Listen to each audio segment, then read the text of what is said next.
Now, to give you a bit of information about today, education is a really difficult time for anyone, especially for those who have autism. That's Autism Spectrum Disorder.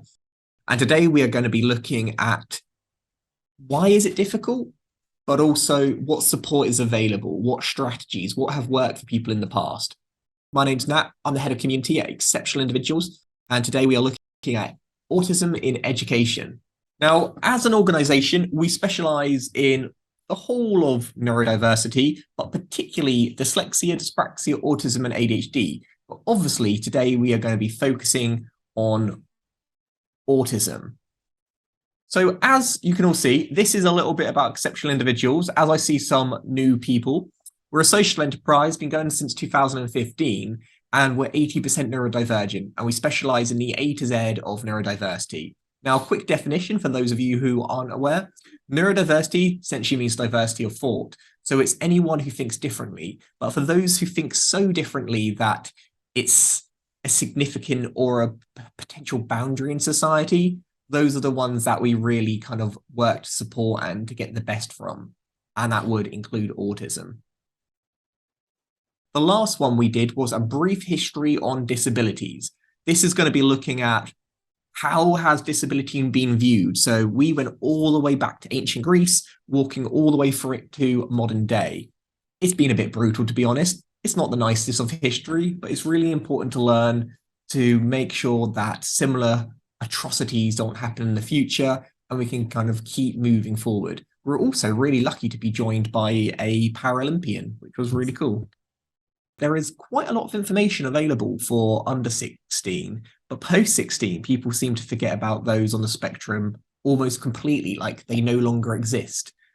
We know that's not the case, so let's look into it. So today's deep dive, we are going to be looking at further education and also how to find a tutor, because sometimes the education system just doesn't quite cut it and you might need a little bit additional support.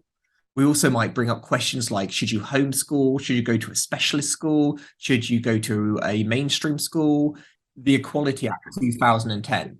Now, this was a really important piece of legislation, which essentially stopped people from discriminating against autism. Well, it didn't stop them from discriminating against autism, but it did make it a criminal offense. So you can kind of sue people, take them to court, no one wants to go down that route.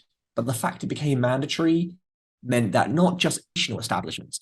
So, for instance, if people weren't letting you into a school because of your autism, discrimination, maybe if people treated you different or they just treated you unfairly, discrimination. So this really kicked schools up the bum and made them take things a bit serious, well, more seriously. Looking a bit more into further education and apprenticeships, again, this is around your kind of college age. And this is some area which there is support, but not many people speak about it very much.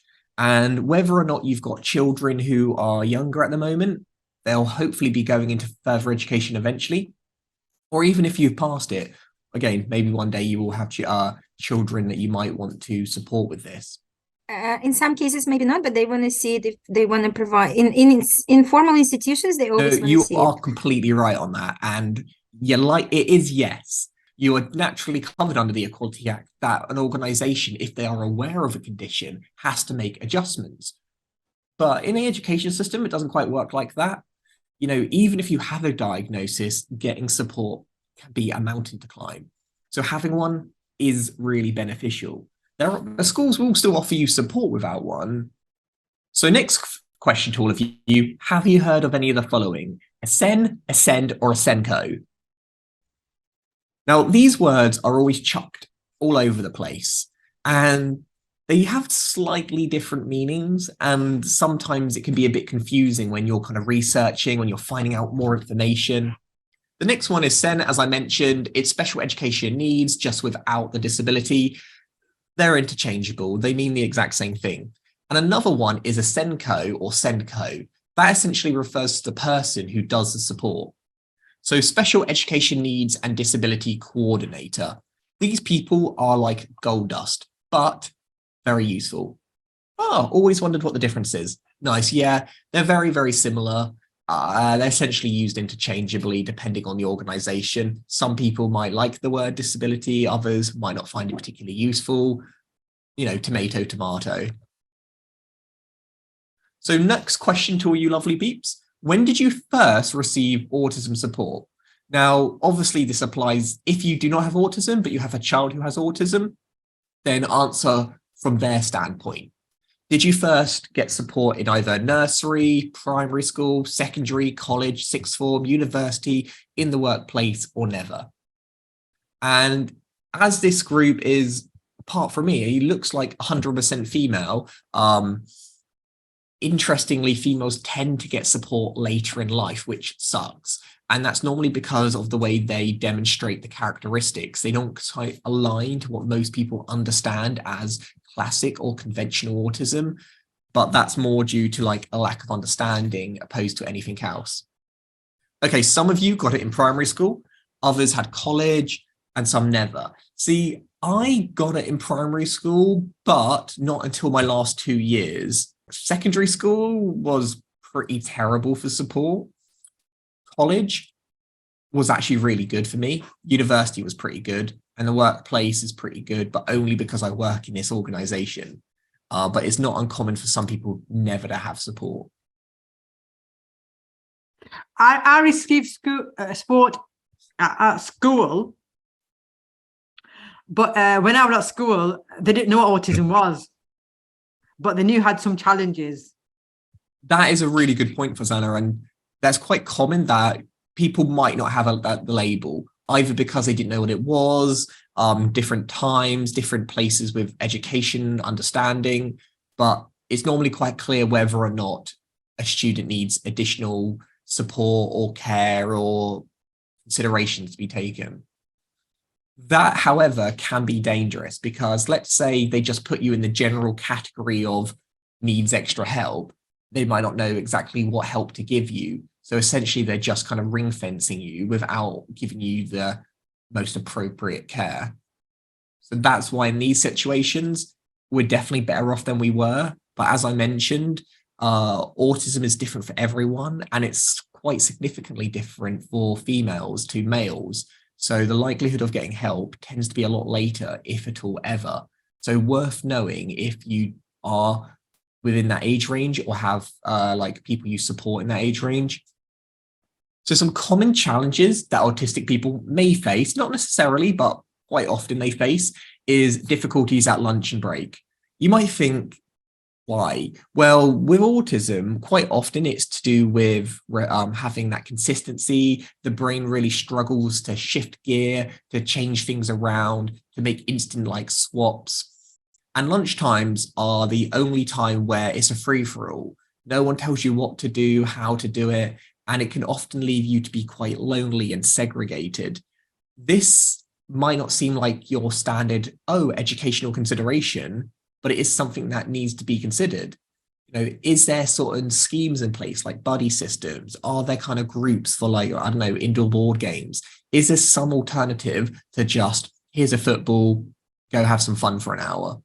Because I know that was definitely not my thing. And each lunchtime I'd be like, I don't know what I'm doing. I would actually go home every lunch, which I'm not even sure was allowed, but I thought, you know what, I'm going home, I'm going to have my sandwich, I'm going to watch SpongeBob SquarePants, which I did, and that was my lunch for like all of secondary school. Then the next biggest choice is choosing between mainstream and a specialist school. This is a really, really difficult choice. So on one hand, a specialist school supports people who have autism. It's their bread and butter. They're trained in it. Things are created with them in mind. It's a more one-on-one support, or at least more teachers to student ratio. The negative, though, is I personally think there's a lot of benefit in integrating people as a collective, as in getting all different people from all different backgrounds. For me, my particular situation, my mum wanted me to go to a special school. However, there was no places available. And even though I really struggled in mainstream education, personally for me, I found it a very beneficial process because ultimately I didn't like being, for me, I was always very competitive. So if I saw someone else doing things at a high level, I wanted to do the same. And I'd keep kind of pushing and pushing and pushing. Other times, though, they just stick me in the bottom set and there was no opportunity for me to kind of progress higher. So, it's the swings and roundabouts, and I think it's a really personal decision. I'd love to know from any of you whether or not you or your children went to a specialist school and whether or not you thought that was the right decision for you or not. Then we've got exclusions. Now, exclusions, it's quite a big word, and you think, oh, Anna, you've got a question, go for it, or something to say. Yeah, I wanted to comment, but probably best at the end. It's just my experience with my daughter who recently started reception, and she was diagnosed with ASD too. But I think it's best if I just we listen to you first and then. Oh no, honestly, I'm more than happy for you to interject. I like these sessions. Okay. Quite flexible. No, it's really good to hear what you're saying about your experience, because I just don't want to hijack this session, but I could say a lot, but even before she started reception, she's really smart, but she's quite delayed with her language and communication, and she wouldn't interact very much with other kids, although she would be open for them to approach her. She wouldn't, and her reception teacher is also a Sanka person, but he doesn't seem to have much experience or understanding of especially her condition. And when we came to visit the school in the summer, he only saw her really briefly, and he was already concerned. This was like 14 months before she was due to year one. He said, if she is not able to sit in a circle and learn and listen with other children, how is she going to be ready for year one? And I said, well, this is like 14 months ahead. How could you predict how she's going to progress and what, how ready she's going to be? We just need to keep reviewing and then we can decide. And then he was just like alluding to sending her to special school, but she's actually progressing really well. And I really don't want her to go to specialist school because there's a huge gap in our borough between mainstream and special school that usually focuses on children, more disabled children. And it's just not going to be the thriving environment for her. So I'm in a dilemma because I do want her to, she's very happy where she is. She's getting one-to-one and she is getting a little bit of support with speech and language, and it's working for her. But I just don't know what to do to help her to stay in the mainstream. But that's, thanks for Anna. I'm really pleased you shared that, because it is a dilemma that so many people face all the time. Typically with autism, there is a development delay. Now, that doesn't mean that you won't catch up. A lot of people will eventually kind of catch up with their peers. For me, I was about 2 years behind my peers, learning to read, write, speak, walk. Yeah, that's exactly where she is. Yeah. And it does leave you in a bit of a thing, well, okay, great, you're going to catch up eventually, but that doesn't help me right now.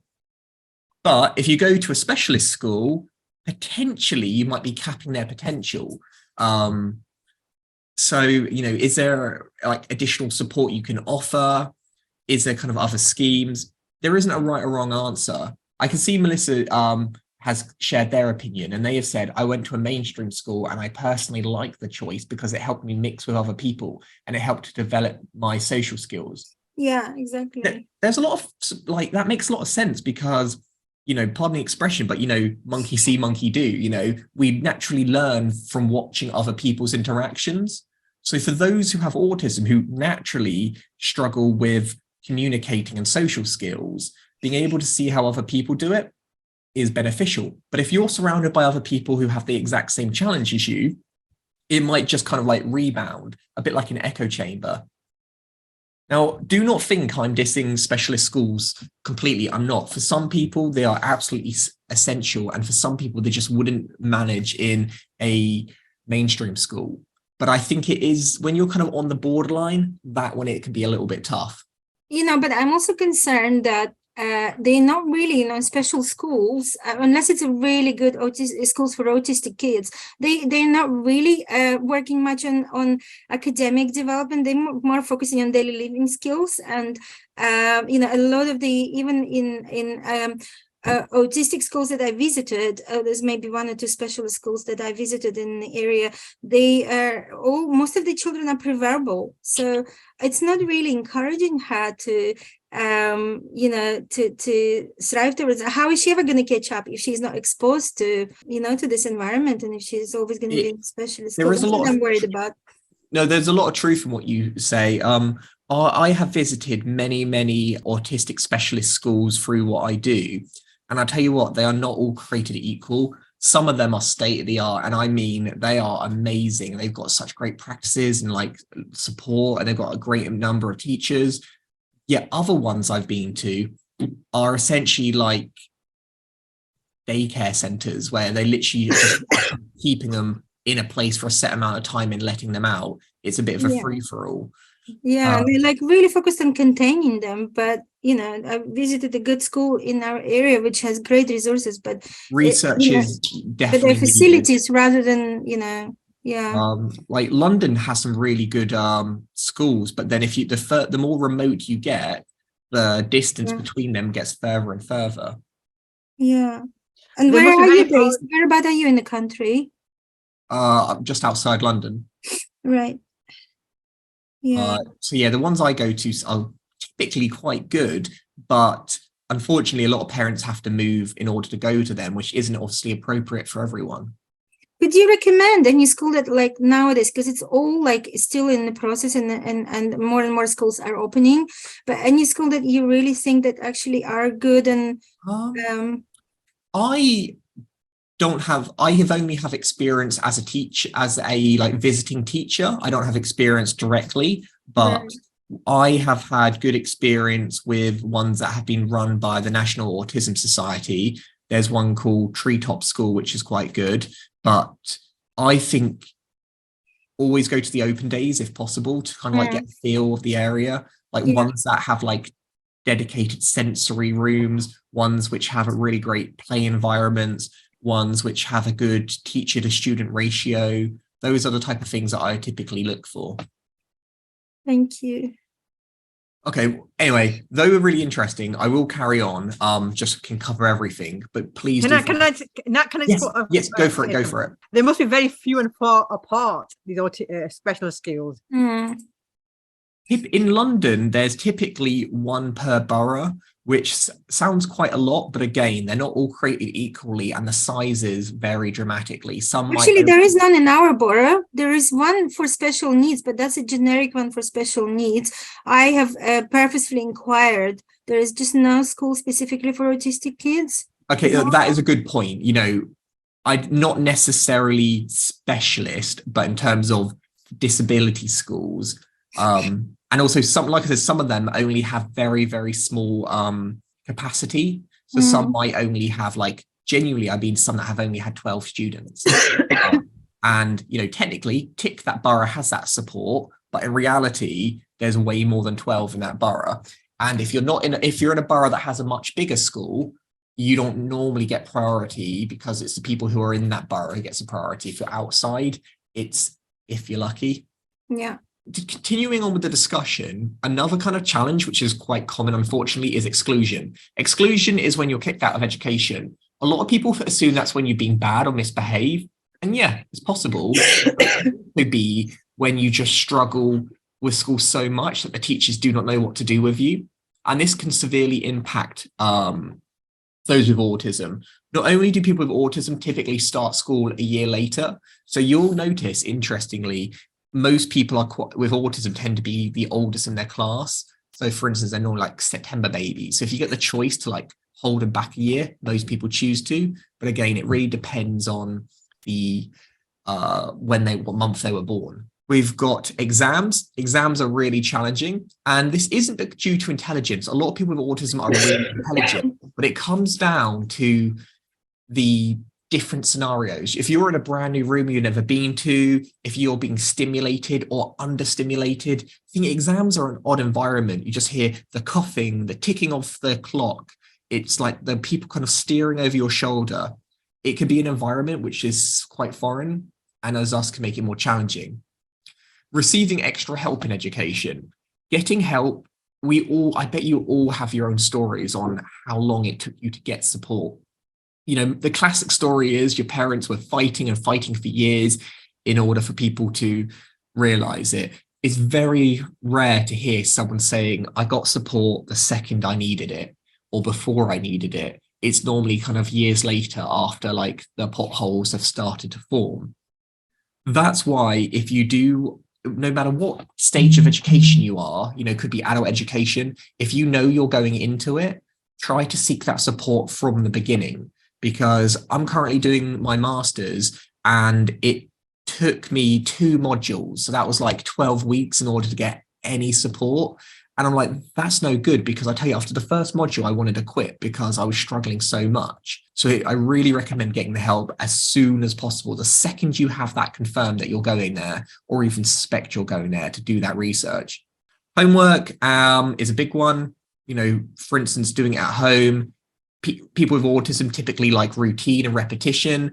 Homework kind of changes that repetition and schedule. And resolving differences, essentially disagreements or not understanding someone. What support, if any, have you received for yourself or children? Now, support for people with autism is very different to the conditions with those like dyslexia, where you can normally give physical things like technology. With autism, it might be slightly softer skills. Okay, we've got one-to-one support in class. Nice. I had additional, every like once a week, I'd have an hour support with a SENCO. You remember those special education disability coordinators? Some people might be able to have like a pass where they're like, yeah, I'm feeling overwhelmed, so they can go out the class and come back whenever they want without the need in order to ask. Other people might have a scribe. And that's not to say people just with autism would necessarily struggle with writing, but typically they might have co-occurring conditions. So it's not unusual that if they have one kind of developmental difficulty, that another one isn't also around. Oh, Anna says, the main support for my daughter was one-to-one support at school. Melissa says, a student area with dedicated staff for helping autism registered students at break and lunchtime. See, that's really cool, and I've never heard of that. Oh, nice Hello Kitty. So some support can include, but obviously not limited to, technology. Technology could be things like noise cancelling headphones. It could be like dictaphones. It could be just like different things which can help you translate this complicated world. Tuition, now this could be one-to-one support, or it even could be private. Making sure that maybe someone is doing some extra help in lunchtime or during the lessons or after, to make sure that comprehension is really understood.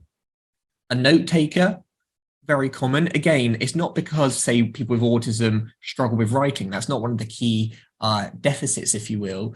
It's more that translating. So what you might hear isn't necessarily the intention of what's being said. So it kind of simplifies it and rewords it in a way which is more digestible and manageable. And lastly, as a lot of you mentioned, one-to-one support. Now, for me, I think one-to-one support is the holy grail for those with autism, but you can imagine staff shortages, far and few between, different schools with different budgets, not always possible. But that's always a good thing to aim for if at all able. Now, we mentioned a little bit about exams already, but I wanted to spend a bit more time on it, as exams can be a very difficult area, because you could be smashing your lessons 100%, but yet your exams, it changes it and you get a really low score. I remember like I got like an A star in art. I was like, not bad.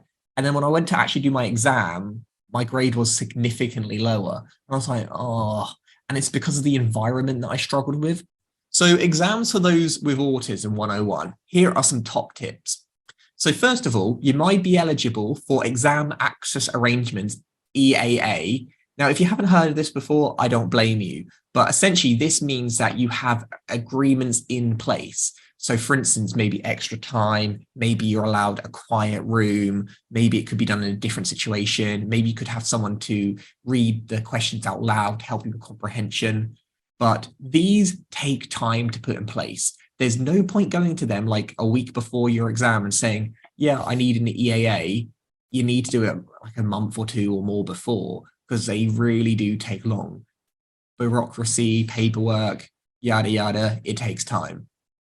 So discuss your needs in advance. Genuinely one of the best bits of advice. Most places I've been to saying, I could have helped if you had done it sooner. You may also need to apply to join the council or qualifications. The JCQ take into account your normal way of working. So for instance, even if you aren't officially autistic, you might still be able to get help. So what they do is normally they have like a list of things which they consider reasonable adjustments. But let's say, I don't know, you always work with, I don't know, like a bear, like a toy bear next to your desk. And for you, it helps you feel calm, relaxed, whatever. But your school says, no, that's not going to work. But you could argue, well, I always have this toy bear next to me all the time. And they could say, well, considering that's your normal way of working, that is an adjustment we're willing to make for the exam process.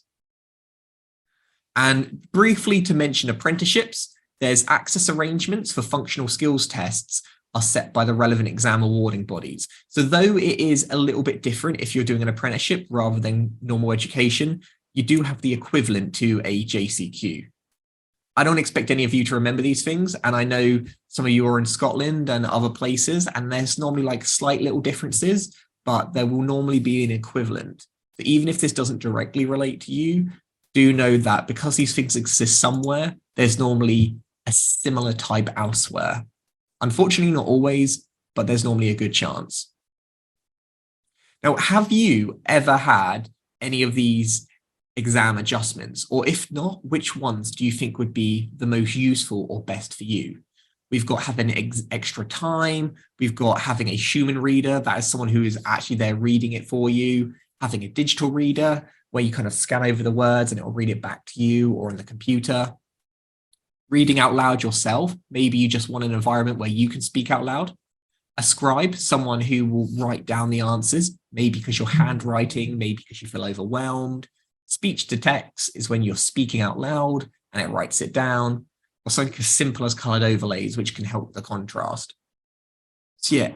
Let's see. So let's see which adjustment has worked best for the most of you.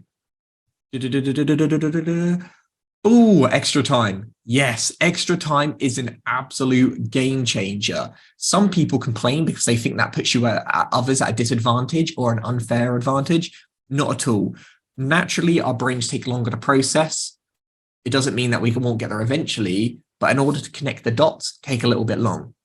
An example is typically students will get 25% extra time. For an hour exam, I normally get 15 minutes extra time, which to be honest wasn't enough. So I wrote to the exam board and asked for 30 minutes, and I had to kind of give them some sort of justification why I needed that extra time. But thankfully, I was awarded it. I think you can get up to like an hour extra time, but obviously the higher the needs, the higher likelihood that you can receive extra time. It's no guarantee. So again, if you think you would benefit from extra time, make sure you ask for it in advance. Okay, we're almost getting there. We're now on higher education. Now, this could include things like university or university equivalents. University is an interesting time, and more people with autism are going to university, but it doesn't mean that the challenges that were there prior to the prior generation aren't still there today. So a quick question, what questions would you want to ask a university if you were considering going there as an autistic student? And this is crucial because, again, not all institutions are created equally. So if you were to, say, go to the open day, what are the type of things which you would want to ask them in advance? Okay, what support is available for me? Absolutely. And when I was originally looking at doing a master's, I went through quite a few different universities and I was asking about what support. You may think that they all have support available. Not true. There was one I went to and it was like the perfect course for me. However, they had no support at all for those with SEN needs. And I was like, this just isn't going to be accessible for me. You also need to ask, how big is the team? You know, is the team big enough to support the amount of students that they have? Is there an additional cost? What type of proof do I need? What adjustments have been given for exams in the past? Look for different like exam bodies. There's so many questions which you need to ask in advance, because unfortunately, a lot of people find them out later down the line. Oh, Anna has said the fellow students' awareness, understanding and peer support. Nice. Yes, definitely talk to other students as well. How have they found it? If you can find a non-biased answer, even better, because obviously universities are a money-making business, so it might not always give you the most trustworthy answer. A couple of questions which are tried and tested are the following. How assistive technology / additional time are managed? So for instance, are you allowed to use X, Y, and Z in exams?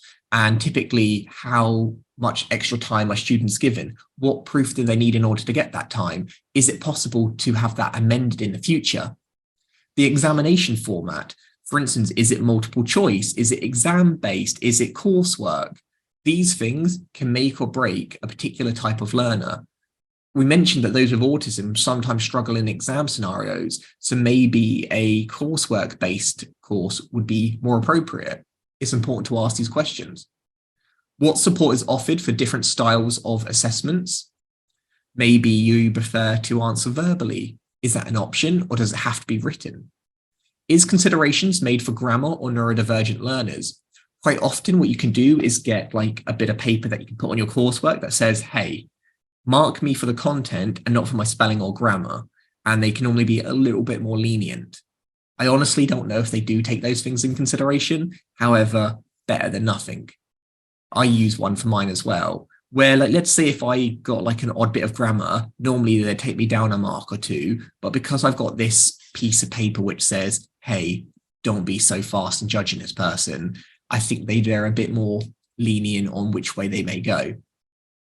And deadlines, can they be staggered? So we all have heard, hopefully, of mitigating circumstances or having an extension, but sometimes it can feel like we're jumping through hoops in order to get those extensions. There are policies in place in certain institutions where you can say you automatically get those extensions, so you don't have to kind of feel that like struggle. I have that at the moment. All I literally have to do is just send one message and I've got the extension, where in previous instances, I had to really fight for them, and no one needs added stress. Being autistic enough is stressful. Now, the last thing on this, I believe, is finance. It's expensive to do education, and if you have to spend more money on printing out, on getting tutors, different equipment, it adds up quickly. So Student Finance England, and again, if you're not in England, there are equivalents like in Scotland. It's called DSA. Now, this is really useful. I was able to get a computer for mine. I was able to get all my software, which costs thousands of pounds. It really is a worthwhile grant. And a grant is money you do not have to pay back, and it covers the essential costs. It can also cover the cost of having a Senko or a autism specialist support you in lessons, or maybe in one-to-ones throughout the week. I had someone that kind of just helped me along my way, and honestly, it was definitely the most useful thing, and I doubt I would have been able to get a degree without it. So if you are applying for finance, even if you don't need it, I still think it's worth going down the route just for DSA. And another top tip, even if you feel that at this moment in time you don't need it, apply for it just in case you need it in the future, because it's quite difficult to get it afterwards. It's much easier to get it at the start. So a quick true or false. To get DSA, Disability Student Allowance, do you need an official diagnostic? Yes or no? True or false? True. Yeah, sadly, again, you do need proof. And this is one of the things which is really annoying. And there are workarounds, okay? So back in the day, and this will be another question in a minute, so I'm going to give the answer away. If you had your assessment for dyslexia pre-16, you kind of needed to have it redone again in order to be valid post-16. And my dyslexia affects me more than any other of my NDs. But my dyslexia thing was basically out of date, but my autism is for life. So I got support for my autism, but I actually used that support time for my dyslexia. Had I not had autism as well, I wouldn't have had dyslexic support because officially, in their eyes, I didn't have it. That's no longer the case, thankfully, but interesting to know. So you do have to be a bit resourceful sometimes if you don't have the exact type of proof they need. And this is another good point. If you are looking to get diagnosed, do check the person's credentials, because there isn't some sort of like consistent body of diagnostic professionals. You do want to make sure that whoever they are, they have had examples of where their statements have been used for previous official policies, like getting a statement at university. As I said, I've already answered this, so I hope you already know the answer. Diagnostic reports, do they need to be a post-16 assessment? What do I mean by this? I mean, if you're over 16, do you have to have a new assessment or not? It used to be true, it's no longer true. So thankfully, if you have one at younger life, it should be valid your whole entire life, because neurodevelopmental conditions are lifelong. So really, they should never go out of date. Yes, how it affects you may change, but it never goes away completely, or if at all ever. It's more about how it presents itself. So some top tips for getting that beautiful DSA is apply for it before you've received a university offer. So crucial. If you wait, you might not get it until like months or like 2 or 3 terms later after you start. And I tell you what, you're most likely to quit university in the first month or 2. So if you can make sure you got the support at the beginning, the chances of you seeing it through to the end go up dramatically. And you don't have to tell your university about your autism, but if you do, there are a lot of benefits. I'm not forcing anyone to disclose, but do know that they can't help you if they do not know. Out of the below things here, what do you think is the most useful recommendation which someone could offer? It's similar to the question we asked earlier, but a little bit different. So do you think having assistive technology would be really useful for you? Do you think specialist tuition, having a note taker, or is it still extra time, which I know a lot of you mentioned last time? I think it differs depending on the situation. If it's exams, obviously it's you don't need no take an exam or there's someone to talk to you to verbally ask you the questions. Exam, but I think it'll differ from everybody's different. You're completely right there. Actually, I take this question back. It doesn't make sense because you're right. There's no in an exam, a note taker. I mean, I suppose, yeah, they're different cases, different scenarios. I know some people that only need support in exams because of the stress and the anxiety, but all the other activities they do, they're completely fine. Good things to know is if you are eligible for DSA, Student Finance will contact you. So they should have you on the record and they will contact you. Now, just because they should doesn't mean that you can't contact them as well. I'd rather be on the safe side, but typically they do contact you anyway. The assessment is informal. When I had my assessment, I was just having a friendly chat with someone. It was more asking about how my brain works, what I have struggled with in the past, what has also worked for me previously, and then kind of putting a form together. It's not that scary. And also, DSA will cover the cost. So you do not have to pay for the assessment. You do not have to pay for any of the adjustments, any equipment. They will cover it fully. From my experience, they've always paid in full. Though sometimes you might have to do it with reimbursement. So for example, I bought something myself and then I kept the receipt and they were able to reimburse me, where other times it will work the other way around. The support you receive depends on your needs, not income. Yes, that's what I wanted to confirm. So let's say you're like a millionaire, you could still receive support. Whether that's fair or not, I don't know, but you can still receive support.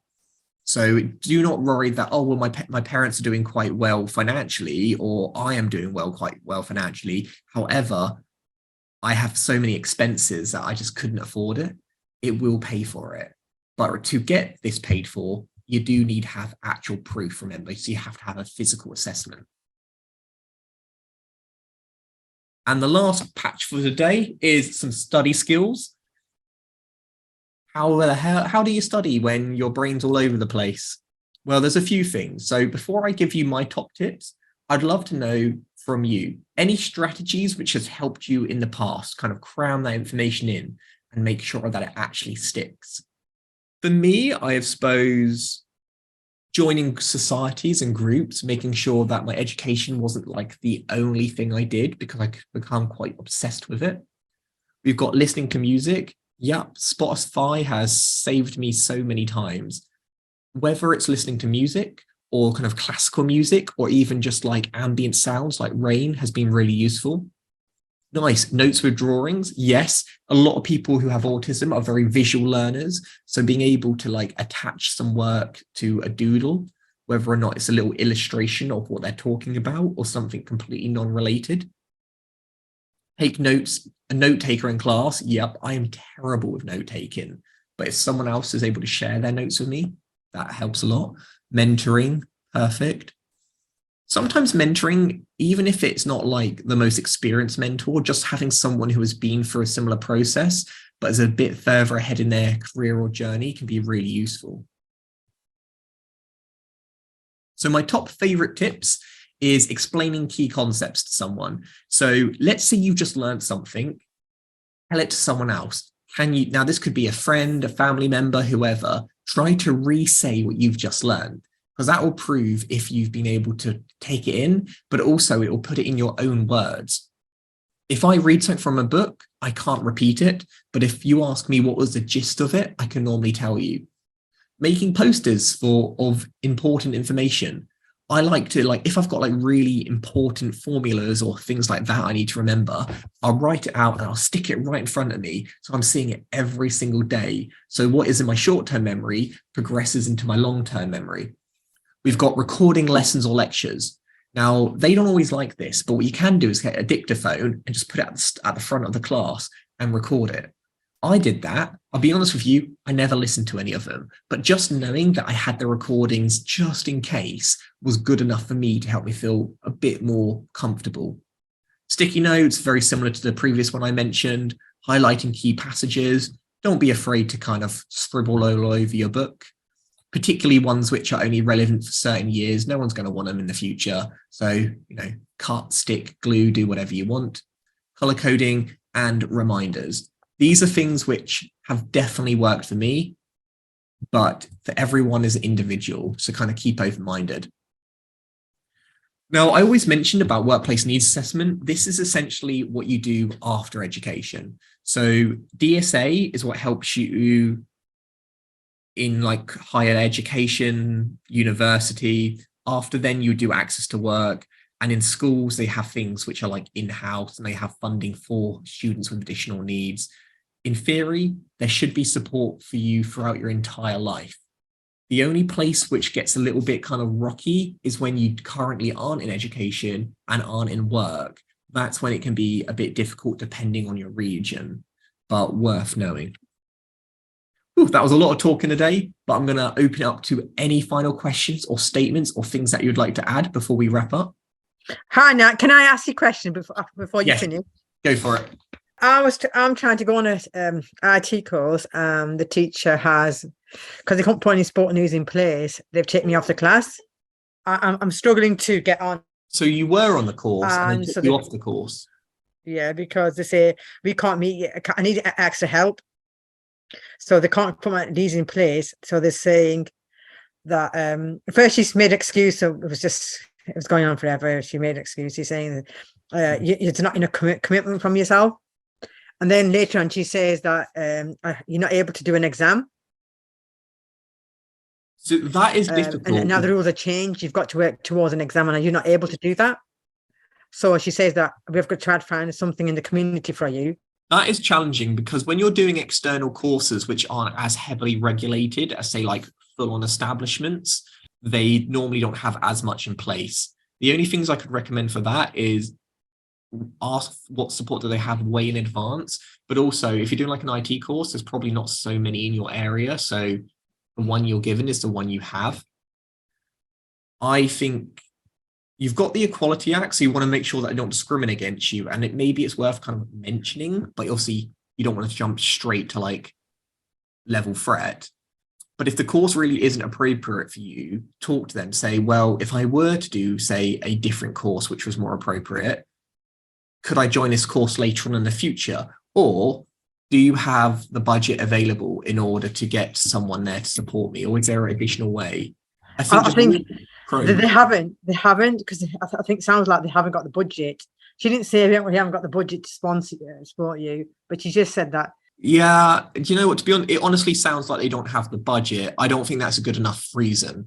I think there's always a way of finding extra help, maybe even if you can stay behind a little bit afterwards. I mean, without knowing them personally, I couldn't say, but I would say it doesn't sound particularly fair. And I do think maybe there's a way which, even if they don't have the money available, maybe there's still something they could do which can help you.